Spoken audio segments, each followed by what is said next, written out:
Oh, welcome back. And we're going to go over B. Oh, B is my favorite. I am forever talking about B. B is for blindfold. Now you have your PDF workbook. Go ahead and download it, print it out, or look at it along with me. I'm going to dive deeper. I'm going to talk about things that are not even on those pages. That's giving you a basic rundown. My goal is to assist you, support you, serve you, empower you to understanding how to find and meet your Mr. Wonderful. And not only that, how to recognize them. Ooh, how to recognize your prince. Okay. So can it happen? Absolutely. As you already know, I walked down the aisle at 50 and I walked down the aisle again at 60 by following these very three foundational pillars, the ABCs of dating.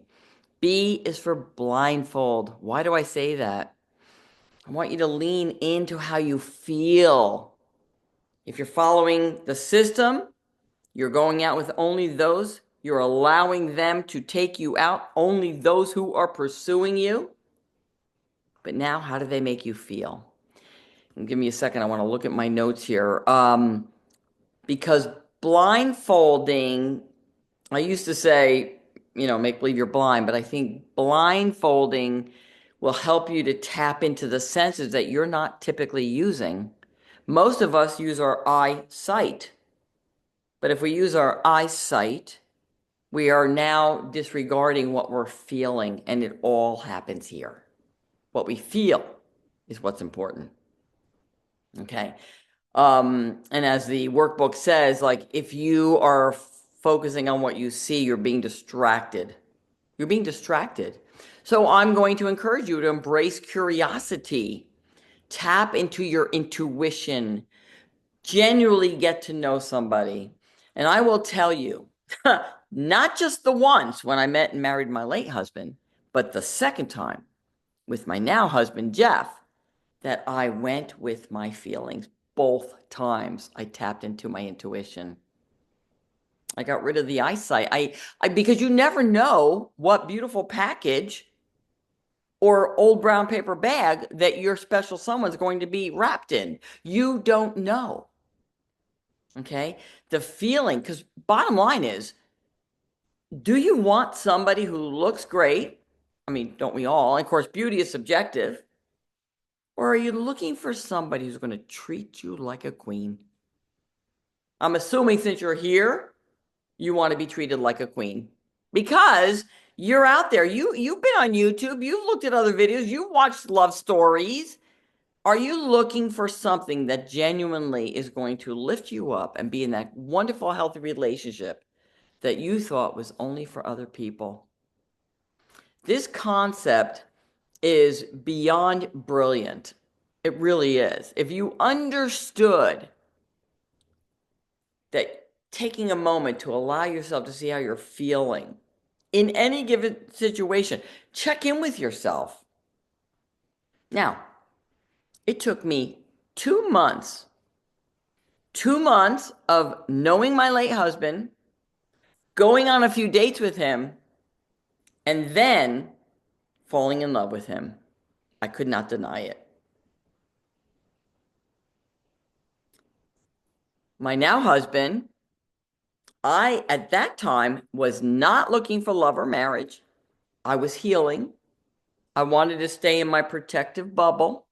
I was somewhat of a new widow. Started to date again after a year after Pietro's passing. And then I met Jeff 6 months later, and I was very clear. I said, I'm not looking for love. I'm not looking for marriage. I don't think we're on the same page. So, it's very nice that you want to take me to dinner, but you don't have to. We can meet for, at that time I was smoking cigars. We can meet for a cigar or we can meet for a drink. And he said, no, I would like to get to know you. Okay. I'm like, it's his dime. Guess what? I couldn't deny the feeling. First of all, I couldn't deny the feeling with Jeff from his first email through the dating app. Yes, we met on a dating app. And his reaching out to me was done over and above what anybody else had ever done, which is he read my bio and then wrote a response based on everything that I said. That touched me deeply. Still, I wasn't looking for love and marriage. So while he wrote me a thesis, I turned around and wrote him, a paragraph. And then he wrote me another long one, and I said a little one, and we went back and forth like that. Now, I'm a big advocate of a phone call. I won't get into that now, but it came down to feeling. So when we set the date for dinner, he also gave me options. Where would you like me to pick you up? Or would you like to meet me at the restaurant? I want only the best for you. I want you to feel safe. So I said, I will take a car share. I think I took Lyft there to the dinner place. And I said, if I feel comfortable, I will get in your car and we will go have a cigar. Okay. So follow your feeling, lean into that.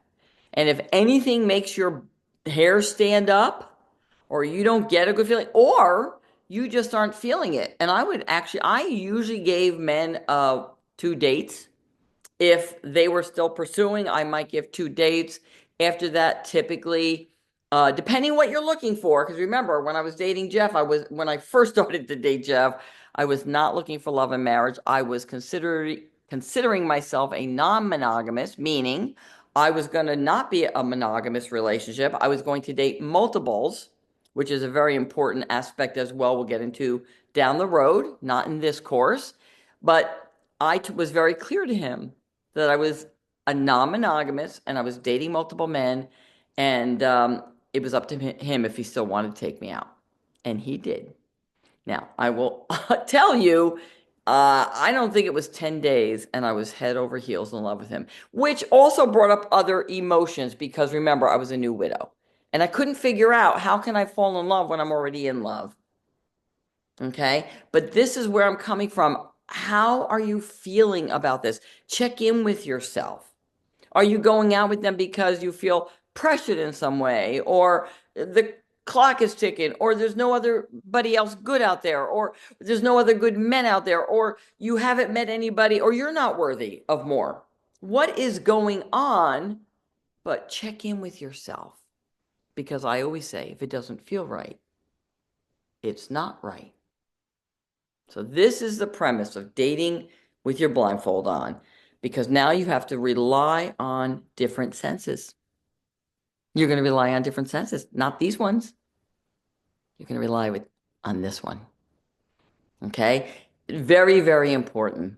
It's going to help you understand where you're at in your dating journey. It's going to help you understand if you still have work to do. Maybe you need to go to a therapy of some sort. If maybe you're carrying baggage of some sort, whether it's from an ex-husband or how you were treated as a child, whatever it is, this is where it all happens right there.